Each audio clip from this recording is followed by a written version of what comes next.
Hi, this is Amanda Loesch, and I just decided to do a little live stream to share about working more masterfully with entheogens, also known as psychedelics. Entheogen is a bit more reverent, more respectful term because it talks about working with substances that alter our consciousness for the purpose of activating, generating, and accessing the God, goddess, the divine within. Entheogen means generating God within. And so I like that term, entheogen. And I have training called EntheoJedi training, and you can probably guess what that's about. But to sum it up, it's about safe, sacred, and masterful work with these allies that help us. And I wanted to talk, I'm just going to take little bits and pieces. We do so much at Living Wisdom, which is our nonprofit, which is an entheogenic church recognized by the federal government. Plant medicine is a part of our articles of incorporation. Just a quickie about me, I've been working with plant medicines in a conscious and ceremonial way starting in 1999. So for 25 years, I've been working consciously with plant medicine. And I am really, really passionate about working with it in not just a safe way. And I have a lot of clinical training in counseling psychology and working in hospitals and in groups and supervision clinical settings. Not only a safe way, but an informed and educated way, but a sacred way, which is the ancient origins of all of these chemicals, these plants, these minerals that we receive to alter our consciousness. Our ancestors were doing this generations ago. And it's been found, actually, scientific study, not that we need it, but sometimes we do need it in some ways, has shown that when we bring a ceremonial element into it, not just the clinical setting, but a ceremonial setting, which means a reverence for, a humility towards, and inviting something greater than us that wishes us well. So you could still be an atheist and invite your higher self, your limitless self, the higher orders of magnitude that created the universe, the life force energies that are swirling around in the cosmos, however you choose to perceive it. I personally feel like we're all limited humans, as expanded as our consciousness can possibly be. We can't possibly wrap our minds around the ineffable. And so, however we're looking at it, it's all a critical and valuable piece, but it's only a little tiny piece of it. So we're all right and we're all not totally right. So, but, bringing in something greater than us that wishes us well helps us. And even if you just imagined that there was something greater than you that wishes you well, it helps expand the consciousness to let something better than your current mental cycles can conceive, which is helpful. So I've just been really passionate about working to create access to those realms. Even before I started working with plant medicine, I've been a channel since I was a child, and accepted? No. Went into altered states on a frequent basis. I used to make crazy sounds and I would go into altered states, or sometimes I would go into meditations, trying to understand the infinite, trying to understand an omnipotent force that created life, and would go into these altered states where I would experience a unified field of consciousness. And I would get powerful downloads that were way beyond words. And I certainly didn't have any vocabulary for it in my human consciousness.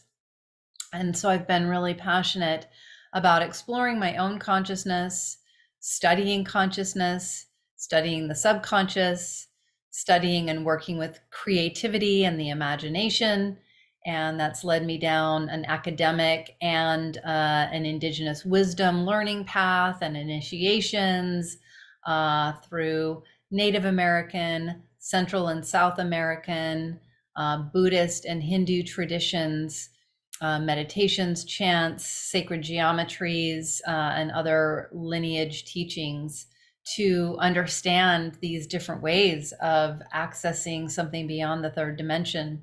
And plant medicines certainly help us to do that. It's just been something I've been really passionate about since I was a child. How do I bridge the gap between the physical world and limited 3D human thinking to this other experience that I'm having that's ecstatic?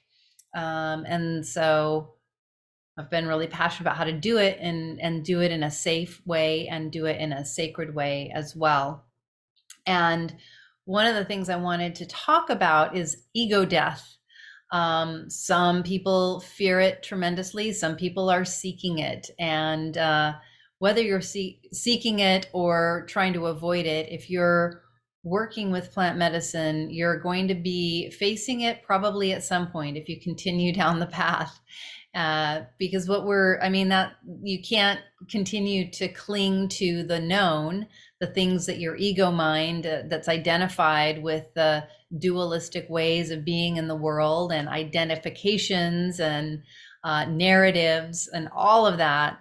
The whole purpose really of working with these altering substances is to step into the unknown, to invite something that's greater than us, that wishes us well, to give us a new reality, to give us a new way of thinking about ourselves, a new way of perceiving the world around us.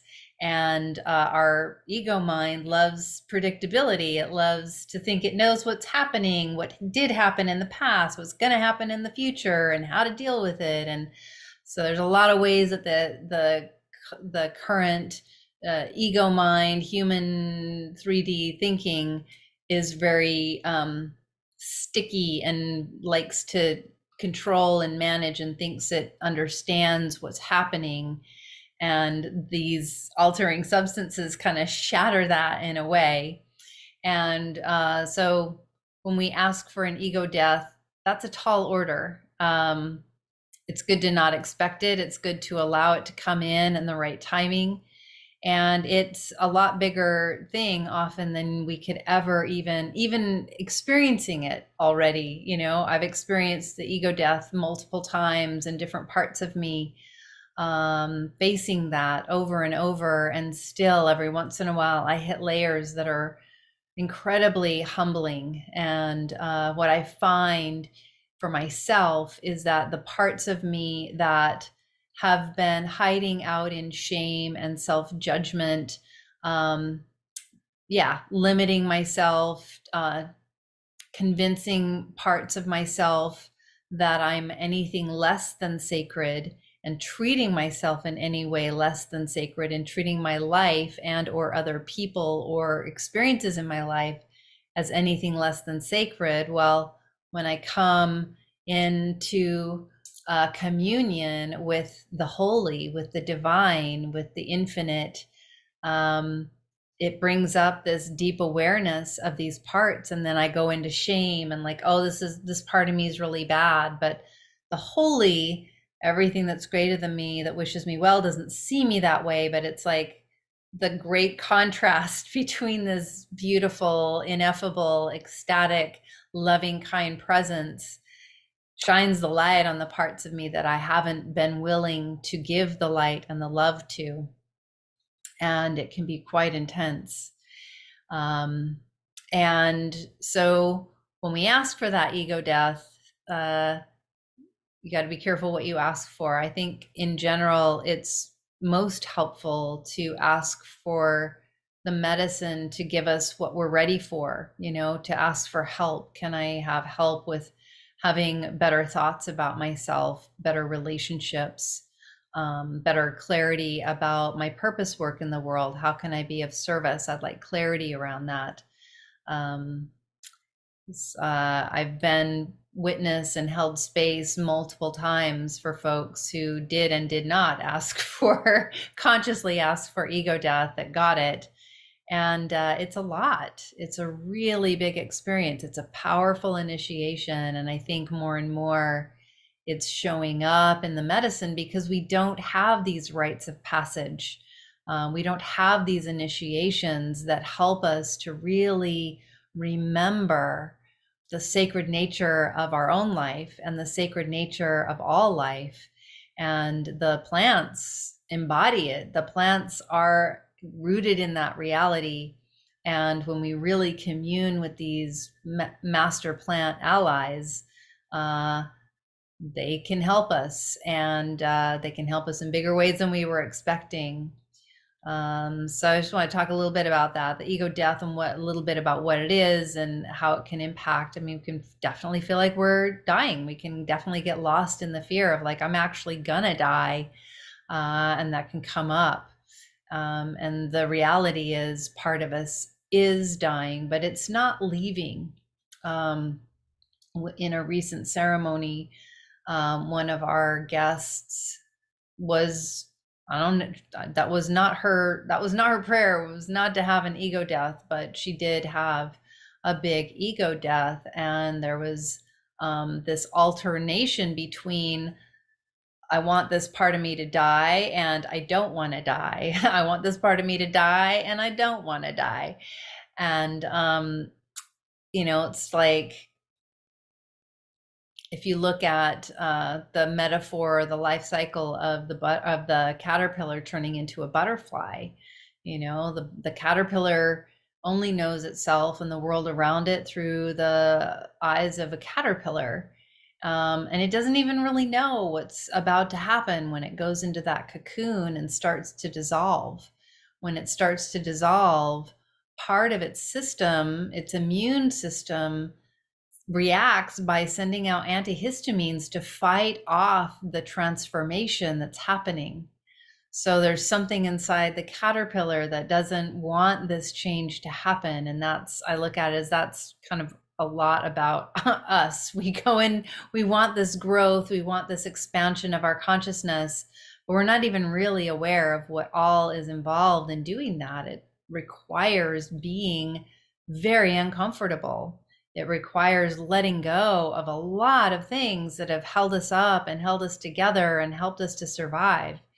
And it's like diving into the void, turning into mush, and trusting that the sacred codes of our greater consciousness, of our next level of growth, are going to emerge and vibrate and create a new sacred geometry, a new sacred architecture that forms our new consciousness, that forms the new body, turning the caterpillar into a butterfly.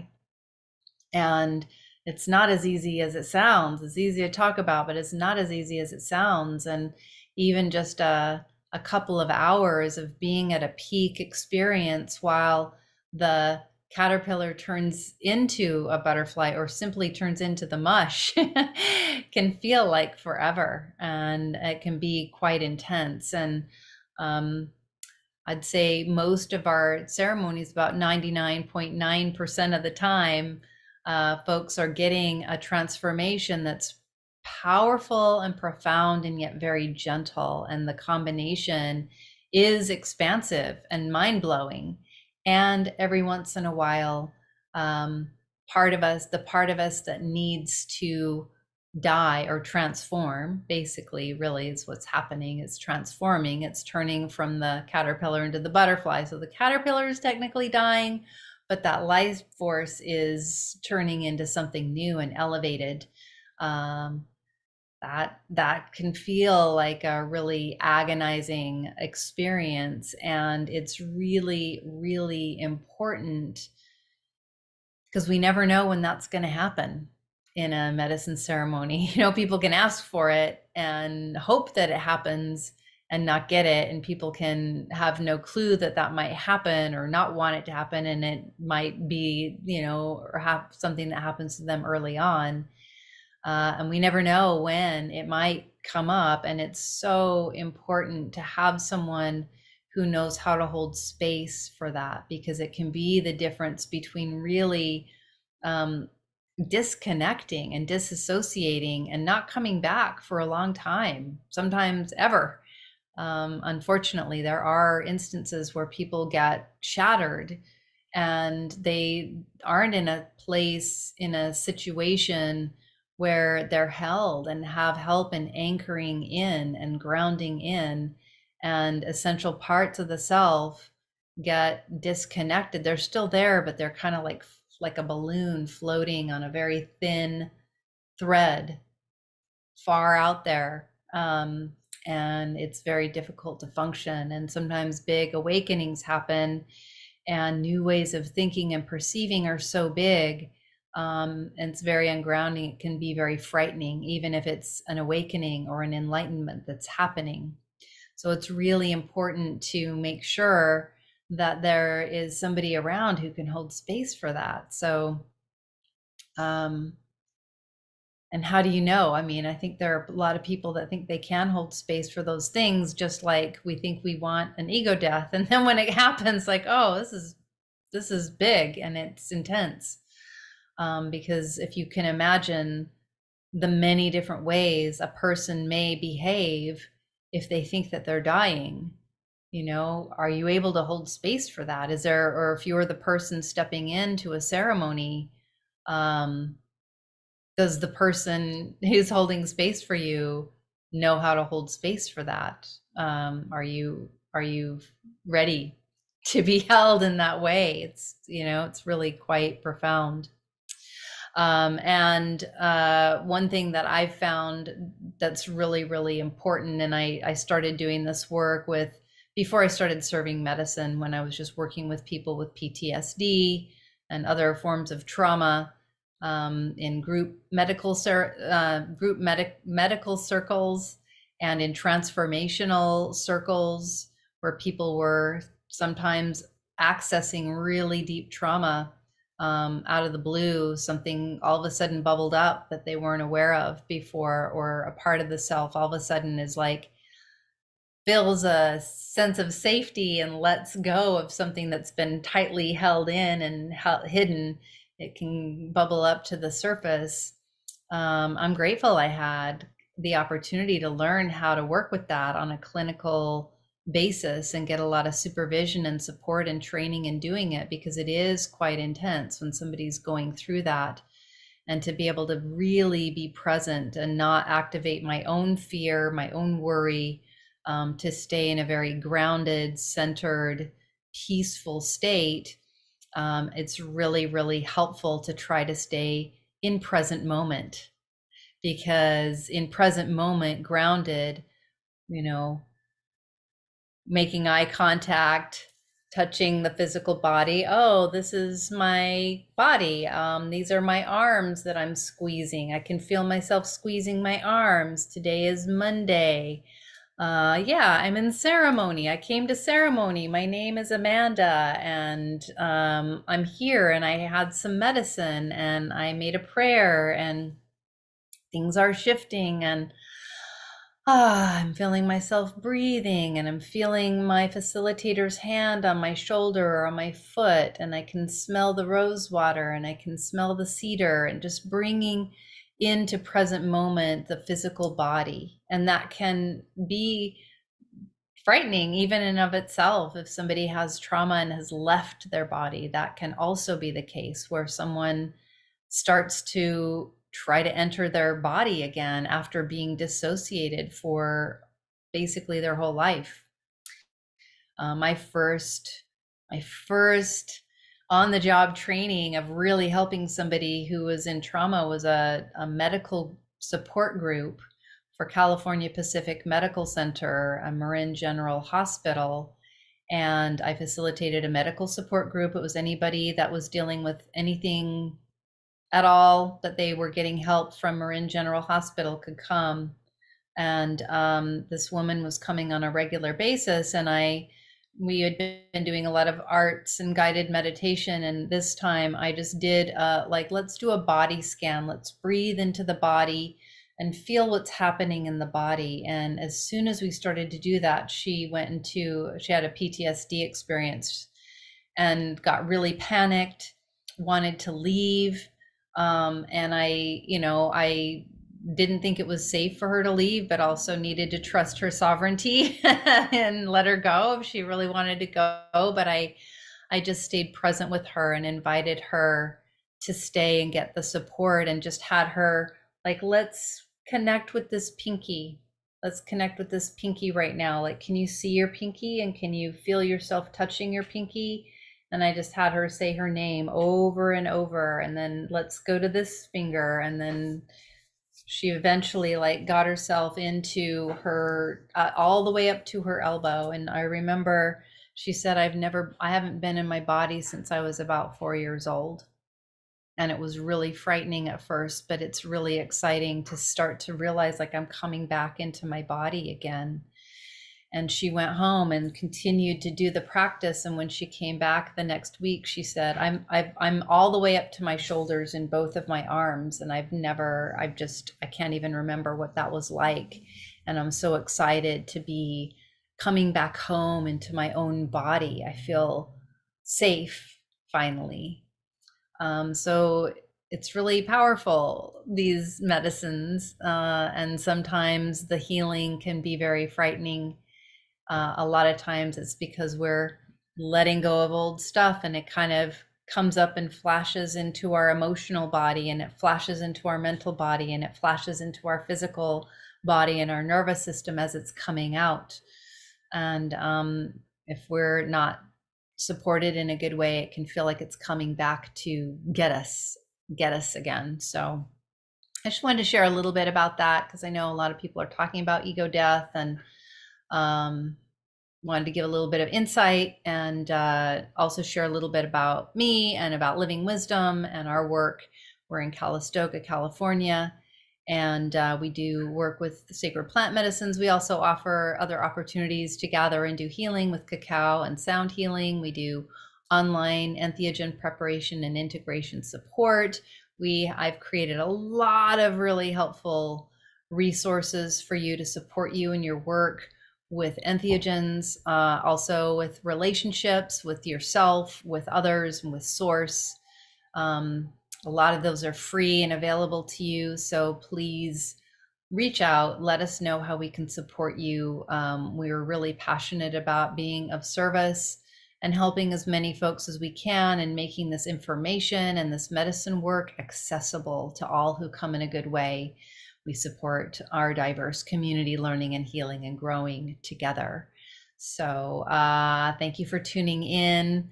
Please feel free to give this a like. Please feel free to ask questions, because I do plan on coming on here and sharing educational bits.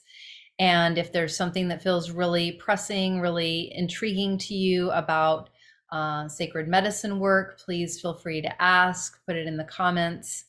And again, thanks for your attention and for wanting to bring reverence to safe work with entheogens and to your own spiritual healing path. It's been a pleasure tuning in with you. Again, I'm Amanda Elowesh, and Living Wisdom is our entheogen plant medicine nonprofit, and we welcome you to join us, and we welcome you to reach out to us in any ways that we can support you. And until we connect again, may the source be with you.